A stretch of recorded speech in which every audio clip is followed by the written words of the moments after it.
السلام علیکم ورحمۃ اللہ وبرکاتہ۔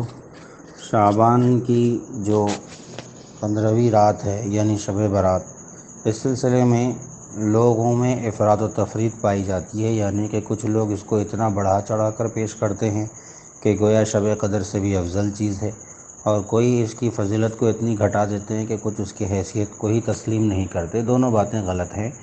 اصل بات یہ ہے کہ شعبان کی 15ویں رات یعنی شب برات کی فضیلت کچھ احادیث سے ثابت ہیں، جن میں اکثر ضعیف ہیں لیکن کچھ صحیح احادیث بھی ہیں، جن سے ہمیں شعبان کی 15ویں رات کی فضیلت معلوم ہوتی ہے۔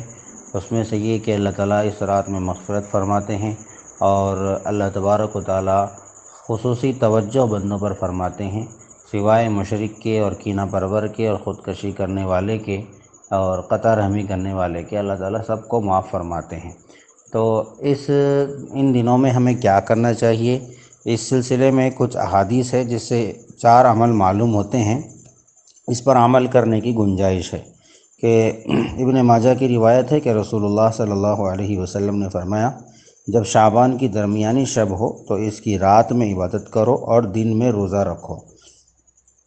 رات میں عبادت کرو سے مراد یہ ہے کہ نوافل وغیرہ پڑھو یا دعا کرو، دعا اللہ قبول فرماتے ہیں۔ اور اللہ تبارک و تعالیٰ اس رات مغرب کے وقت آسمان دنیا پر نزول فرماتے ہیں اور ارشاد فرماتے ہیں کہ کوئی ہے مغفرت مانگنے والا کہ میں اس کی مغفرت کروں، کوئی ہے رزق مانگنے والا کہ میں اس کو رزق دوں، کوئی ہے مصیبت زدہ کہ میں اسے عافیت دوں۔ تو اس طرح اللہ تبارک و تعالیٰ آواز دیتے ہیں بندوں کو یہاں تک کہ صبح ہو جاتی ہے۔ تو اس رات میں دعا مانگنا ہے، اور کچھ عبادت کرنا ہو تو عبادت کرنا ہے، اور یہ کہ اپنے مرحومین کے لیے بھی دعا کر سکتے ہیں اس رات میں تاکہ اللہ ان کی بھی مغفرت فرمائے۔ دعاؤں کا اہتمام یہی ہے کہ حضرت ایک حدیث میں آتا ہے کہ 5 راتیں ایسی ہیں جن میں دعا رد نہیں ہوتی، ان راتوں میں سے ایک رات شعبان کی 15ویں رات بھی ہے۔ اور اس رات میں بہت سارے لوگوں نے بہت ساری بدعات بھی ایجاد کر لی ہیں اپنی طرف سے، جیسے کہ پٹاخے پھوڑنا، اور اسی طرح حلوے پکانا، اور اسی طرح اس رات کو شب قدر سے افضل سمجھنا، اور بہت ساری ایسی باتیں ہیں جو شعبان کے تعلق سے نہیں ہیں لیکن لوگوں نے اس کو ایجاد کر لیا ہے۔ حدیث پاک میں آتا ہے، من تشبہ بقوم فہو منہم، جو جس قوم کی مشابہت اختیار کرتا ہے وہ انہی میں سے ہوتا ہے۔ پٹاخے وغیرہ پھوڑنا یہ تو ایک تو فضول خرچی ہے، دوسرے یہ کہ اس میں غیروں کی مشابہت ہے۔ اسی طرح یہاں پر اس رات میں گھروں میں لیپا پوتی کرنا اور عید کو شعبان کی عید سمجھنا یہ بھی بدعت ہے۔ اسی طرح شب برات کا حلوہ پکانا، کھچڑا وغیرہ پکانا یہ بھی بدعت ہے، اس سے بچنا چاہیے۔ اور اسی طرح یوں عقیدہ رکھنا کہ اس رات میں روح وغیرہ آتی ہے، یہ عقیدہ رکھنا بھی غلط ہے۔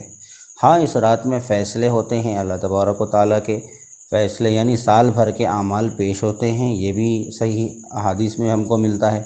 اور اسی طرح یہ بھی بات ملتی ہے کہ اس رات میں فیصلے ہوتے ہیں اللہ تبارک و تعالیٰ کے۔ اب فیصلے یعنی شب برات میں اللہ تعالیٰ کے فیصلے اجمالاً ہوتے ہیں، اور اس کو نافذ شب قدر میں کیا جاتا ہے، یعنی کچھ بھی بہرحال احتمال ہے، شب برات میں بھی اللہ کے فیصلے ہوتے ہیں، شب قدر میں بھی اللہ تعالیٰ کے فیصلے ہوتے ہیں، یعنی تمام احکامات کو دنیا میں بھیجا جاتا ہے۔ تو پوری دنیا میں ان احکامات کو نافذ کیا جاتا ہے اور بھیجا جاتا ہے۔ اور اس میں یہ بھی عقیدہ رکھنا کہ روحیں آتی ہیں غلط بات ہے، اس طرح روحیں وغیرہ آتی نہیں ہیں۔ روحیں اگر اچھی ہوں تو وہ علیین میں چلی جاتی ہیں، بری ہوں تو سجین میں چلی جاتی ہیں۔ اسی طرح اس رات میں مسجدوں کو سجانا سنوارنا یہ بھی بدعات ہے، اس سے بچنا چاہیے۔ اسی طرح مسجدوں میں اجتماع کرنا اور لوگوں کو یعنی جمع کر کے قبرستان لے جانا، قبرستان پہ چڑھاوے چڑھانا یہ بھی سب بدعات ہے، اس سے بھی بچنا چاہیے۔ زیارت قبور میں بہت زیادہ غلو پایا جاتا ہے شب برات میں، اس سے بچنا چاہیے۔ حضور صلی اللہ علیہ وسلم قبرستان گئے لیکن کوئی اجتماع کر کے لائٹنگ وغیرہ لگا کے نہیں، بلکہ تنہا گئے تھے۔ زندگی میں ایک مرتبہ آپ صلی اللہ علیہ وسلم گئے تھے، ایک حدیث سے اس کا ثبوت ملتا ہے لیکن اس کا یہ مطلب نہیں ہے کہ آپ صلی اللہ علیہ وسلم زندگی بھر جاتے رہے، یا یہ کہ صحابہ کرام نے پورے اہتمام کے ساتھ میں قبرستان کو گئے ہو، ایسی بات نہیں ہے۔ یاد رہے کہ 15 شعبان کے روزے کی کوئی خاص فضیلت نہیں ہے، بس مستحب ہے، رکھ سکتے ہیں، رکھیں گے تو ثواب ملے گا، لیکن کوئی خاص فضیلت نہیں ہے، اور رہیں تو ایک ہی روزہ رکھ لیں کافی ہے، یعنی 15 شعبان کا۔